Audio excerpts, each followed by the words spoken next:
So good evening, everybody, to the June meeting of the Village of Southampton Planning Commission. I'd like to welcome everybody. So tonight we're going to have a somewhat of a shorter meeting because of the debate that's going on. So that is supposed to start at 6 o'clock. So we'll try to shorten the meeting tonight. So we'll go through the agenda. The first item is the Pledge of Allegiance. Pledge allegiance to the flag of the United States of America and to the republic for which it stands, one nation, under God, indivisible, with liberty and justice for all. Next item is the roll call. Pamela Gilmartin. Here. Christian Picot. Here. Bob Essay. Here. Michelangelo Lieberman. Present. Yep. Michael Anderson could not be here tonight. He has some prior engagement. And myself, Mark Schiffer. Okay, so we have a quorum. So now we have 6 active members out of 8 members that are mentioned in the code as the membership. So there is technically 2 vacancies on this board. So we welcome everybody who would like to get involved, to absolutely reach out to the trustees and to submit your name to be part of the Planning Commission. We're going to do the previous, next item is the review and approval of the previous minutes. Do we have a Jolie is Jolie on the line? I'd like to make a motion that we approve the minutes of the last meeting. Second it. Second. Okay, all in favor? Aye. Aye, okay. Next item on the agenda was an update on the affordable housing initiative that the town is doing. I did not have a chance yet to speak with Kara Back, who is in charge of the program. And we have a representative of the village on the CHF board, which is Jay Dissing, is the representative to the advisory board. Well, I understand that they are accepting applications for new projects. And the Southampton Village is one of 2 villages that have opted in to be able to apply for funding for affordable housing projects. Another item that we had discussed, that I had mentioned briefly last time, was that the town has received a grant. It's called the +1 ADU for accessory dwelling unit, and it allows people to apply for a grant up to $125,000 to create an affordable unit within their house. And this program is administered by CDC-LI, which is a Community Development Corporation for Long Island.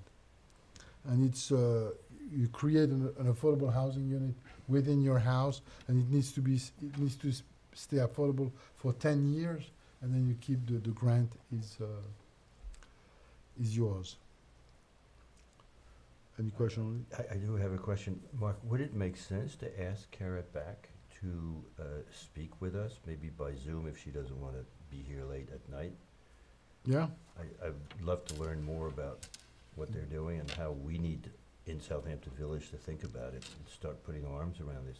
What do you think? Yeah, I think it's a good idea. I mean, especially I think the affordable unit program is a great. Mark, the village passed a ruling that people could put an affordable, like a garage apartment in, many years ago. And I think only 1 or 2 people ever applied for that.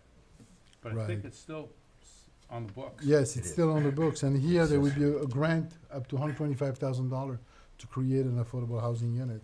So yes, I think maybe either I'll ask Reach her. out to her? Yeah, that'd I be will great. reach out Thank to you. her to see maybe either for July or August that she can come in. The next item was on the the sewer committee update from Paul Travis. I spoke briefly with Paul yesterday. So right now they are back to square one in terms of the site. They had come very close to finding a site for the sewage treatment plant. However, this fell through. So they are back at sort of a square one in terms of locating a site for the plant. Mark, may I make a suggestion that they Yeah. put it up at the police range up in Tuckahoe?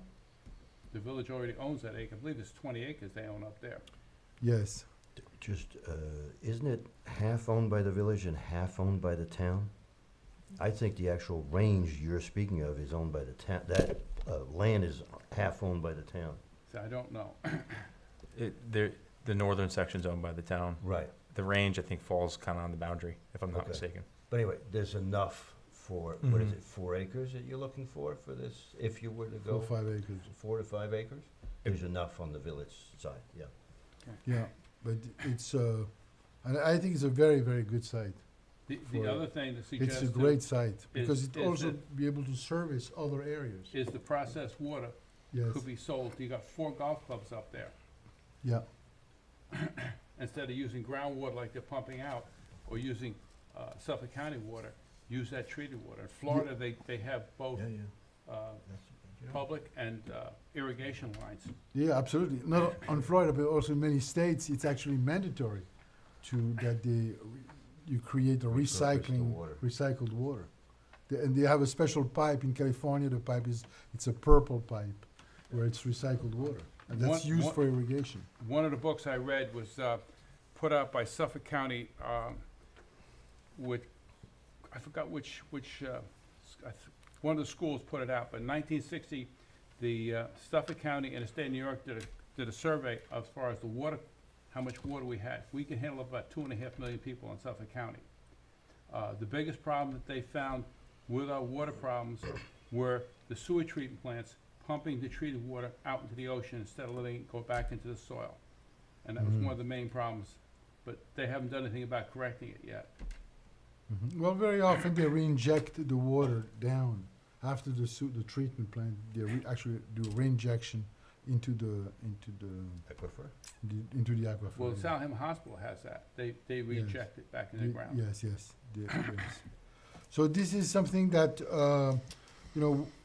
I had offered that the planning commission could possibly help Paul Travis in this endeavor.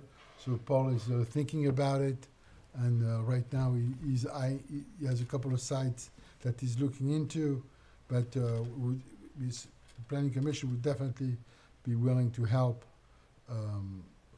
on this endeavor and look at alternatives and different methods also.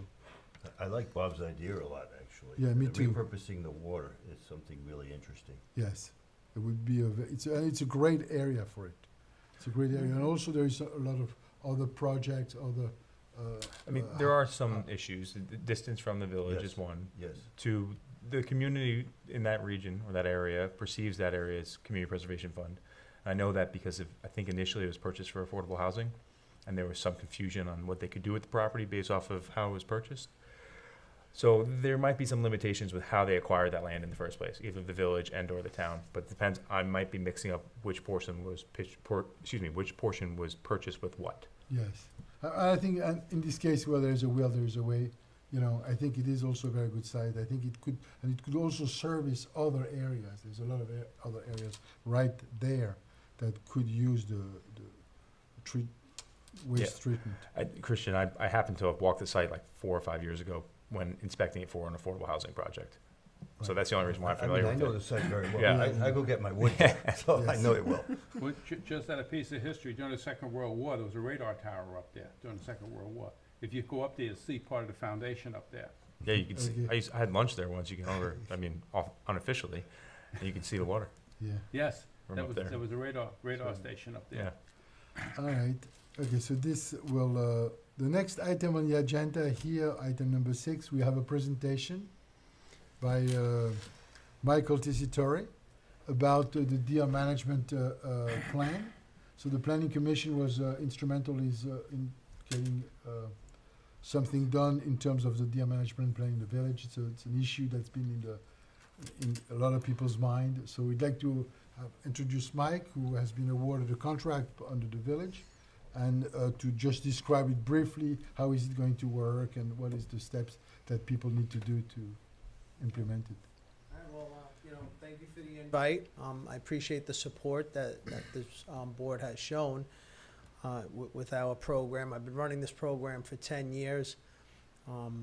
We started out in Remsenburg, just smaller village, 3.2 square miles, and we had great success over there. We were seeing, when you talk about deer numbers, everybody wants to say how many, and we don't talk about deer numbers anymore. DEC doesn't even speak about the numbers, because you look at what the damage and the conflicts that are being caused, and you can know what those numbers are. So if you see indigenous plant species being destroyed or the understory, you know there's more than 35 deer per square mile. A healthy number for an area like this, a community like this, 15. You get below that 15 per square mile, you'll see, and we're talking about 6.5 usable areas of land, right? So once you get below that 15 deer per square mile, you see a 90% tick reduction. These are studies that have been done, and I'm just reciting data that I've read over the years, starting with the 2012-2016 deer management plan by the New York State DEC. So even the DEC doesn't extrapolate deer numbers anymore. They look to see where there's a problem, and then they give the property owners and the municipality the tools to address it. We are fortunate, through work that we've done in the past, through advocacy, to have reduced the discharge setback. That's a key word that you'll hear a lot. Discharge setback is where the hunter would discharge that weapon, whether it be a bow, a gun, or a crossbow, right? Those are the three implements that we can use on Long Island. Our program is strictly archery. It works best for sensitive environments, such as a suburban area with homes. The discharge setback for archery equipment is 150 feet. And what does that mean? That means that we can put a stand on a property, and we can hunt from that tree stand as long as we meet 150 feet closest to the neighbor's house, the point of that house where that neighbor does not want hunting. If that neighbor has no problem with the hunting, and that's another way they can participate in our program, is they might not want a hunter on their property, but they support the efforts that the village is going to take with us, and they might let us be within that setback, and that's another way they can participate. It used to be 500 feet.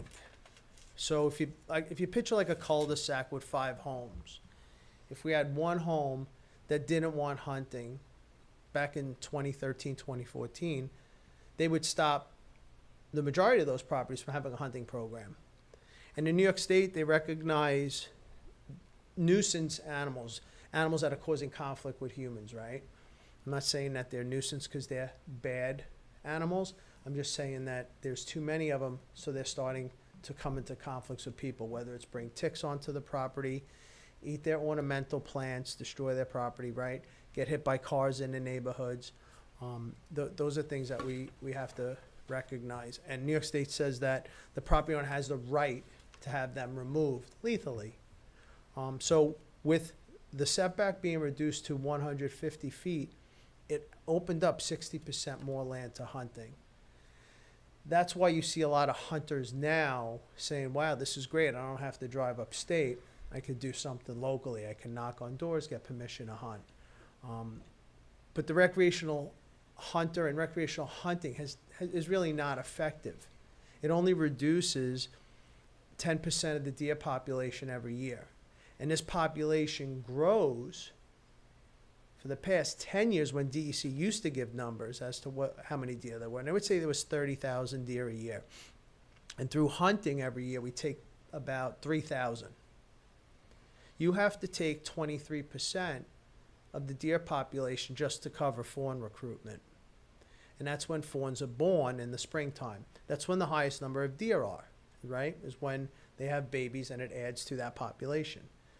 Hunting season comes, 10% is taken. So this population has been growing at least 13% every year. Hasn't been maintained. So what we saw in Remsenburg, we took 71 does the first season and 2 bucks. And that's one of the things we have to push with our recreational mindset hunters. You want access to hunt, we make you a management hunter. And that means that you're going to shoot more deer than you normally would. And the benefit to the hunter is access, to be in the program, to be on the properties, and to fill their freezers with the meat. Most of them want the meat. That's why they're in the program. And it's a great renewable resource that we're able to share with property owners. We can, the hunters can take it home to their family and their friends, and they basically can, supplement their protein in their household with it. So that's why it's like a symbiotic relationship between a property owner and a hunter. The property owner that realizes that, we got a problem here. I didn't mind seeing 2 or 3, but now I'm seeing 15. It's getting to be a little bit too much. And I don't deal with the emotional side of hunting. You're not going to get me to discuss sentient being topics.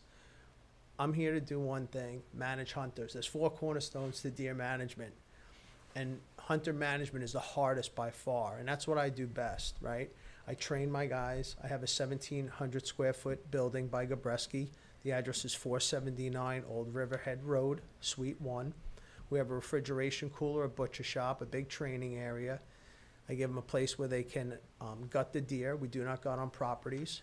The deer that we harvest, that we take through archery equipment, get put in a sled and gets removed from the property. So we're not recreational hunters that will gut the deer on the property or dig a hole and bury it. We're in, we're out. We're just like any other service business, right? High buy is the policy with our property owners. If a property owner does not want hunting, they will not get hunting. I would not be on that property because I don't have permission to be on that property. I can't compel a property owner either to give me access to retrieve a deer. But maybe twice in the 10 years I've been doing this, did a property owner not want me to get the deer and denied us access. But for the most part, people they don't want that animal there, right? They're gonna let us remove it. So the hunting season is October 1st to January 31st. Last year, DEC reduced the time for hunting. Instead of sunrise to sunset, they made it a half hour before sunrise and a half hour after sunset. Most hunters will go in the early morning and hunt, and they'll be done by 9 o'clock. And then they'll go maybe at 2 o'clock and they'll be done by 5:30, half hour after sunset at that time, right? Deer are crepuscular. They move during twilight hours, so hunters try to take advantage of that. But again, the way hunting is being managed over the years through the New York State Department of Environmental Conservation is really more of a recreational mindset. And it's not to put the advantage in the hunter's favor, right? The same way they look, our fisheries are being managed, So my program is to put it in the hunter's favor, right? To put them on, to get them on spots, to give them access. Outside of the hunting season, we can do other things. We can get permits to hunt properties during the off season. We're allowed to bait on some of those properties. We can shoot at night using lights, artificial lights. So there's a lot of intricacies to managing a program like this, working with the municipality, working with your residents, and giving them a safe place. Like this is their property. So we're not here to tell any resident, what to do on it. We offer a service. We let them know clearly that, it's your property. The hunting season's from October 1st to January 31st. If you use your property during October and you say, you know what, Mike, we want to support the program, but not till November, that's what it is. But all of the restrictions that we do get, with requests from property owners will hinder the efficacy on that property, right? A lot of hunters are weekend guys. They work 9 to 5 jobs, right? So we're trying to utilize the volunteer aspect of the hunter's time to place them on the properties that we're able to garner through communication, through village emails, a website, letters. I make myself available. You can go on our website at SuffolkCountyDeerManagement.com, and if you click the nav bar, it says Southampton Village DMP right at the top. That's Deer Management Program. And that will give the village an explanation of the verbiage that I put together. This board and the trustees have not. We went over it a little bit, and and that's, can be subject to change. I know Christian is very good at picking up certain things, and I make those changes right away. And then there's a property consent form, which allows that property owner to sign up to allow us to hunt the property, or to allow us to be within the discharge setback, or just harvest deer that might run onto that property. So, And so far, how many approximate have you gotten? well, so far, today's my first day, Oh, today's your technically. But we did start a little pilot program once we did agree to, get out here and work on this relationship. We do have property owners that I've been working with for the past 8 years over here anyway. So we have taken deer off of those properties. As you know, that there's a big deer population that are being pushed north of the highway, right? And, you know, we got a new property in that time, and we took 3 deer off of that property, and that property owner was like, well, there's 11 more, so, you know, can't wait to see you next season. But again, you know, this is management hunting. It's not fair chase. It's not for sport. It's to be effective. It's to be successful. And it's to really reduce these numbers so that we don't have a public health crisis in this village. And if the deer are on, let's say, public property or on the roads, then you can also take them out. No, we don't drive around and shoot them out of our cars No, or but anything. We're strictly, right, as of now, and again, you know, I work for the trustees and I work for the mayor, and I haven't been issued that response, but that was something the USDA was doing in 2014. They would drive around shooting them with 243 bullets in Sagaponack, you know. And then when they did a sterilization program, they were shooting darts to anesthet. What did they have to do? Not to put them to sleep. I figure why they had to, yeah, maybe to put them to sleep because they have to transport them to a makeshift operating room. I think that, so those darts can get lost. So we don't do that. We have to be elevated. We have to have a backstop as the ground. We have to know what our discharge setback is, right? We operate in a safe and effective manner. There has never been a second party bow hunting incident in Suffolk County.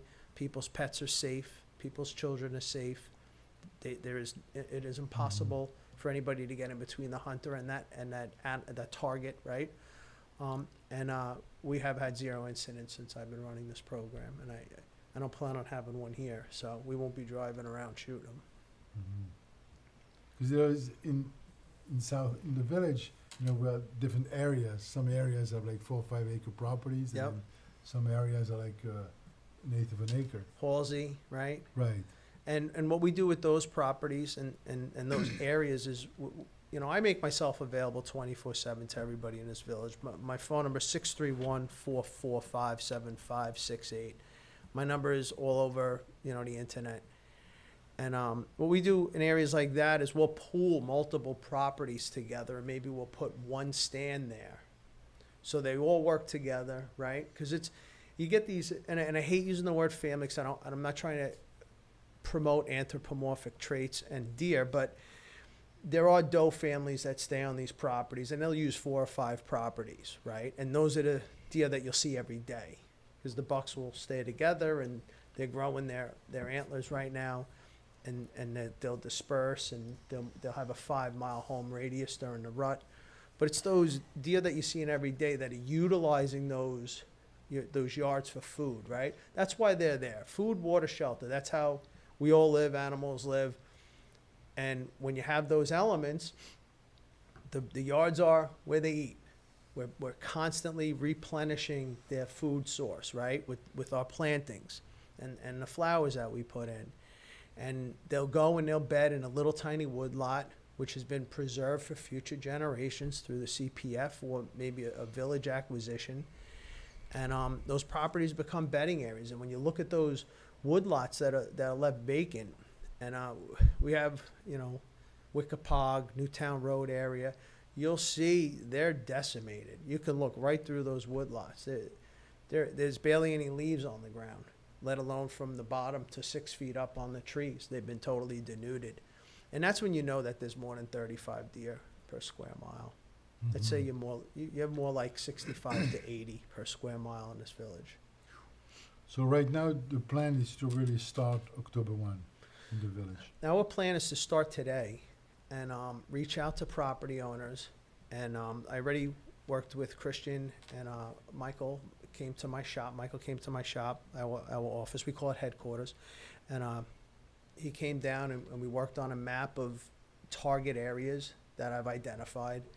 And, you know, property owners that are near these certain target areas. And right now, it's really to get the word out to the residents, to let them know that, hey, you can participate or you do not have to.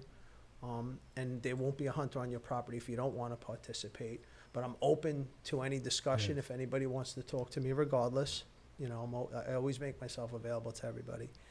And, you know, the plan right now is to just get property owners that want to be a part of this. They can go into our website at SuffolkCountyDeerManagement.com, click on that top nav bar, and they can fill out a consent form to allow us on their property to hunt. I can meet with them, walk the property, discuss the issues that they might consider or have questions about, see where the safest place to put a stand would be, and then we would be setting up for October 1st on those properties. That's great. Again, I would like to thank Michael Anderson, who unfortunately could not be here tonight. You know, he had a prior engagement, but Michael has been instrumental in putting all this together, and It's a lot of work. very involved. And thank you. Any other questions from the Yeah. board? How, you know, I live in an area where they're all half-acre lots, and I have 6 deer on my property, and they've decimated ewes from 0 to 5 feet. My hedge, Yep. if you go over to St. Andrews Road, they decimated from 0 to 5 feet, cleaned it right out. Yeah, they eat 6 pounds of vegetation a day, each deer, so, you know, it's 36 pounds of vegetation a day that they need. Yeah, we can't plant anything. They just decimate it. I always say, whatever you see, times it by 3. I mean, how do you handle somebody who's got a half-acre piece of property? I mean, can you do anything? Yeah, it's the same way. We would put a tree stand on it, and, you know, we can get nuisance permits outside of the hunting season for properties, but the problem is getting the volunteers to want to hunt them. It's a long season anyway. It's a 123-day hunting season, and from February 1st to September 30th, we can still hunt, and we can get permission from the DEC, and we apply for a permit for that property owner. But a lot of these hunters, that maybe they'll hunt till April 1st, but then they're not interested in hunting. The weather gets warm. So with archery, you have to let the animal expire. You don't want to push it because you don't want it to run off, you know. So if you don't get that animal in a reasonable time, the meat isn't going to be good. It's going to be spoiled, right? So they're conservationists, and they're looking to utilize the resource, right? So, plus they like going fishing and turkey hunting and soccer games with their kids, and, you know, it's not a job for them. Whereas for me, it's a job. It's a full-time job. You know, I do this 24/7. I'm working in Nassau County now. And, you know, Okay. who would think that, you know, there would be, you know, deer in Nassau County and coyotes on Long Island, but 2 of my properties that I manage have 2 breeding pairs of coyotes on them. So, you know, we're fortunate with where we live, and there's a lot of tools out there to deal with some of the issues that we have, but for some reason, we always create our own problems. And now, you know, with wildlife anyway, you know, there was a grant done at the time Senator Thiel, Laval, and it was a fence grant for farmers, and they put all these fences around farms. And what happened was it pushed all of those deer that would access those properties into the roadway. So we started seeing more vehicle versus deer accidents, and then it also pushed that problem the farmer had onto the neighbor's property, right? And we had this discussion in this village, I would say probably 4 years ago, about, you know, what type of fences would really keep deer out. And, you know, it's an 8-foot high tensile steel fence. That's what fence keeps, you know, deer out. But it pushes the burden elsewhere. Thank you for that, and we'll make sure that Bob Essay gets your number and calls you up. Yeah, I appreciate it. So thank you for coming today, and I just want to remind the public that the reason you're here is because this commission has elevated the subject from being a public nuisance to genuinely a public safety issue It is. and a public health issue. We signed a contract with your firm for $20,000. A year from now, I'd like to know what metrics are we going to use to say it was successful, we're going to do it again. How we're going to determine that to have you back a following year in terms of your success? How do we measure that? I mean, everything's relative, right? Hindsight's 20/20. So, you know, if Mr. S.A. says he has no more deer on his property by next season, I'm sure he's gonna vote to bring me back on. So that's 1 out of 3 or 4 over here, right? But again, I keep data, so I know where my hunters are at any given time. I work with the police department as well. So they're gonna know where my hunters are. I'm gonna know what properties they're on. I know how many deer they take. So we're gonna have the data, and I share that with you. That's data that is very important for the program as well. So I do maintain data. And as long as we're beating, you know, a 10% take, right, in terms of what our numbers are that we think, you know, as what we're seeing, and then hearing from the property owners that, wow, I'm seeing my plants grow back. That's going to be the metrics. I'm going to say 1 year is really, it's not really a fair assessment, but I like challenges like that. So I'll take the 1 year. Mike, let me ask you the question again. We're spending $20,000 of taxpayer money, Yeah. and we're going to be there a year from now, and for us to make the recommendation that we continue with the program, just give me some metrics that we can hang our hat on that could help us to make that determination whether it worked or not. It's hunting. It's not catching. You know, I'm there to do a job. I'm here right now. You're getting my expertise and my service. I would say you got a good deal at 20 grand. And I didn't even do anything yet. Yeah, well, let's see what happens. So I would say that the metric's gonna be, did you see a reduction in damage? We're not counting deer. It's not effective. DC doesn't count deer. We're gonna say, are we getting less complaints? We can tabulate it with the data from the police department with accident reports, right? Vehicle versus deer. That's where the data's gonna come in, because you're not, and I'm gonna tell you how many we've taken this year off the village. Now, you gotta also realize, there are other hunters, you know, in the village. We're not gonna have their numbers. We're not, and we're not interested in their numbers because Right. they go after bucks, which is not anything we're interested in. And we're not paying them. Interested in those. Right, And we're not paying them. Right. Thank you, Mike. right. Yeah, All right, well, so we look Okay. forward to hearing those numbers Yeah. in January next year to see how many we're taking out. yeah, it'd be great. Thank Okay. you. Thank I'm you. up for for your the time. Thank you task. so much, Mike. I Thank you for appreciate your coming. time. Thank you. Well, I hope it was a very enlightening presentation for the public who's watching us, that they got the information they need to be able to elect to either opt in and be part of the program or not be part of it. The next items on the agenda, so what I'm suggesting to do is that to go through a little quicker for the balance of the agenda, so we can then maybe catch the tail end of the debate for the trustees. That must have been started right now, those starting right now. So the next item on the agenda that we have is, I don't know, is Alex on Zoom? Yes, he is. Okay, great. So maybe we can bring him in.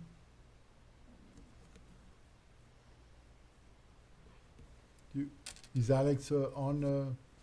Yeah, but he's on his way in. Recording in progress. Yeah. Good afternoon, can you hear me? Yeah, Alex, how are you? Good afternoon. So thanks for joining us tonight. So I had just a few items that to talk about. The Arts and Culture Overlay District. I think that this is part of the code now, Alex? Yes, I believe it was adopted by the trustees. It was adopted by the trustees, yes. And just to a quick recap, it was just to limit the size within the village business district to 6,000 square feet maximum of retail areas to avoid any larger big stores to come in.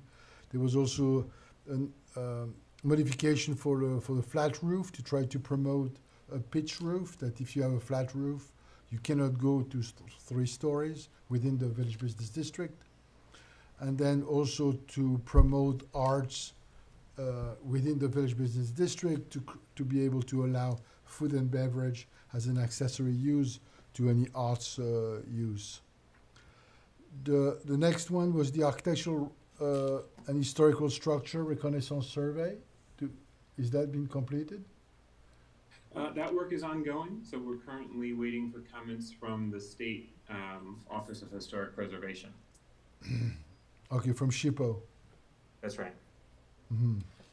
But the survey, they have, how many properties have they identified? Do we have any numbers or? I don't think we have specific numbers at this point, and the final report is gonna have to get approved by the state. Okay, Mark, okay, may I yes, interrupt? When I was on the board, we hired a person to come in to survey the village to expand the historic district. And they came up with the expansion, but the village trustee did not approve it. right, but in this case, this is a new set of trustees that we have, and I think that there is more of a willingness right now to make sure that we I'm just preserve. looking at what's happening to the old Mickery house on Wall Street. I worked in a house, and old Vinnie Mickery was my first stockbroker. And I know that house is still structurally sound, but they want to tear it down because it's cheaper to tear it down and build a new one than to renovate that one. Right. No, I think it's very, very important. I mean, the effort that Alex is doing with this architectural firm and to try to, do more preservation is so important for us. So that's how we're gonna keep the character of the village, because also there's an issue that I think that all of the new houses, they look so much alike. It's like, there's no more diversity in terms of architecture. Well, They're like Mark, one, I grew up in this community, and I drive down the streets, and some of the streets I don't recognize anymore. that's right. I grew up here and I don't recognize them. That's right. That's right. That's right. The next item that we have, anything you want to add, Alex, on this? Yeah, just to clarify, it's the Board of Architectural Review and Historic Preservation that designates landmarks and districts, not the Board of Trustees. But I understand the Board of Trustees are supportive of this project, and have provided a local match for it so far. Right. I mean, the issue that we have also is that sometimes when people want to demolish a house, they bring all those experts, they have all those lawyers, and they start to put pressure on the board to be able to allow the demolition and reconstruction. Yeah, I mean, that's something that Alex needs to look into it to, how can we enhance the preservation within the village. The next item that we have on the agenda here is the intermunicipal agreement for the home improvement contractor's license. Do we know if it was signed? I believe it was signed, wasn't it, Alex? I'm sorry, that's something that's handled through the village attorney's office. I don't have information on that. Yeah, Okay. it's Charlene Cagle-Betts and Andrew Preston who are working on it on the village, just those two. Yeah, I think that, my understanding is that it was finalized. And then the next point here that we have was on the demolition permits to make sure that they're going to recycling stations. Okay, and then I think that's, any other item, Alex, that you think that the planning commission should be looking into? Not that I can think of right now, but I'll give any updates on those projects when I have them. Okay, I appreciate that. All right, thanks a lot. As I said before, we're rushing a little bit tonight because we want to try to catch some of that debate with the trustees. So thanks a lot, Alex. We can go through quickly on the various items on the task force that we have. So the task force that we have to review the penalties for the local code and violations, we still need to, this is work in progress. The real estate task force is also work in progress. On the mobility and transportation, any updates? Still waiting on the grant. Hope to hear at the end of the month. Or you think that by the end of the month we should have? That's the whisper. Well, we'll see. There should be a grant, and the grant will be used to try to develop more bike path or? 90% design of a bike route on and off-road from Riverhead to Montauk.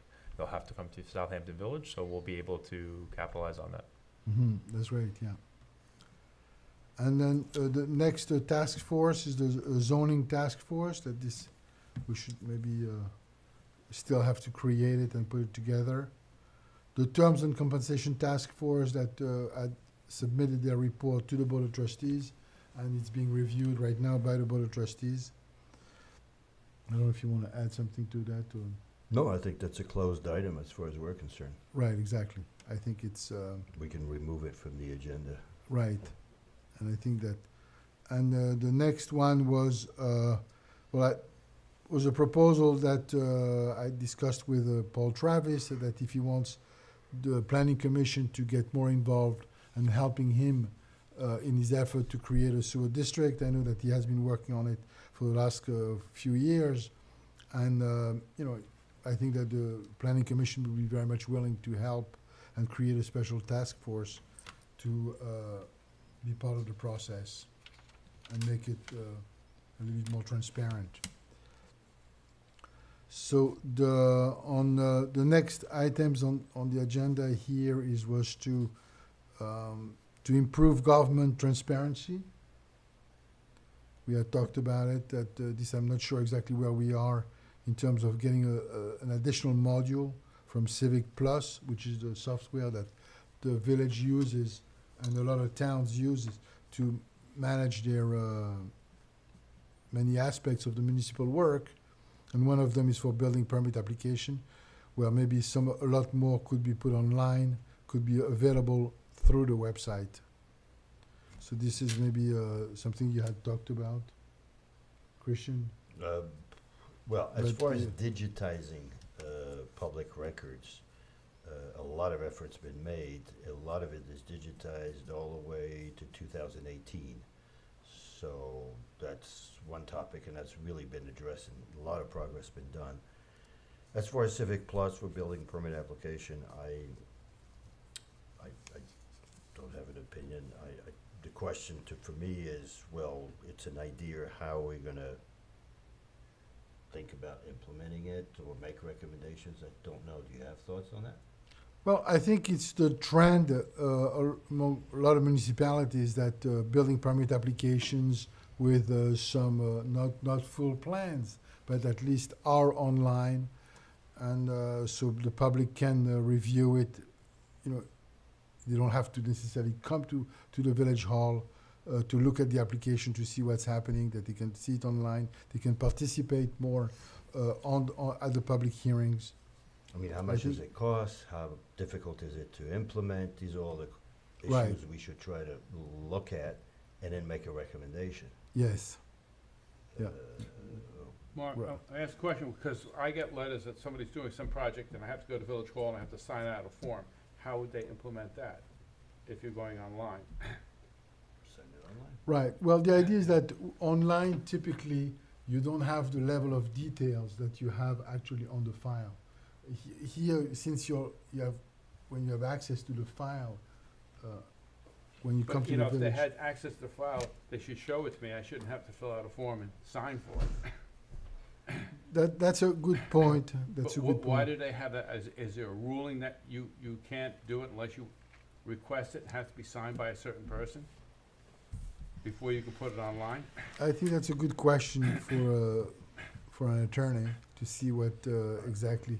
Normally, when you submit a FOIL request, you need to have a legitimate reason for submitting the FOIL. You cannot just, you know, can't be like a fishing expedition or just being curious. You need to be, you know. I think that should one be of the clarified first before. Right. I mean, a thought, Mark, would be first to ask the trustee liaison of the building department, who is it now, Bill Manger today? Right. To ask him his thought on us exploring that, if he and the board wants us to explore that initiative. I think it'd be a great idea, we should look into that, but we gotta have their Right. their The green light. Their green light to do that. So why Yes. don't we work on that first? Okay. You Yeah. want me to Yeah, maybe why not? You want me to Yeah, ask that'd be and great. figure it out? I'll take Yeah. care of it, okay. Okay, fine. And then, so thanks a lot, Christian. And then the next item on the agenda was we have the election coming up on June 16th. Anybody who wants to volunteer to help should contact the Village Hall, contact Kathy Sweeney, and, right. So that's important, it's a very important election this year. It's what, in 2 weeks from now? 2 weeks from now, so we're encouraging everybody to be involved and come and vote. And then the last item on the agenda here is we just want to congratulate Michelangelo on his new job Thank you. with the Trust of Public Land. And I also wanted to take this opportunity to thank Laura Devini and Eduardo for their long support and participation and contributions to the Planning Commission through the number of years that they had. No. No. So I think that will conclude our meeting. So I'd like to make a motion to adjourn. And to our next meeting on July 6th at 5:30. Make a motion? Second. Oh. Everybody All in high? favor? Aye. Yes. Good night. Aye. Okay.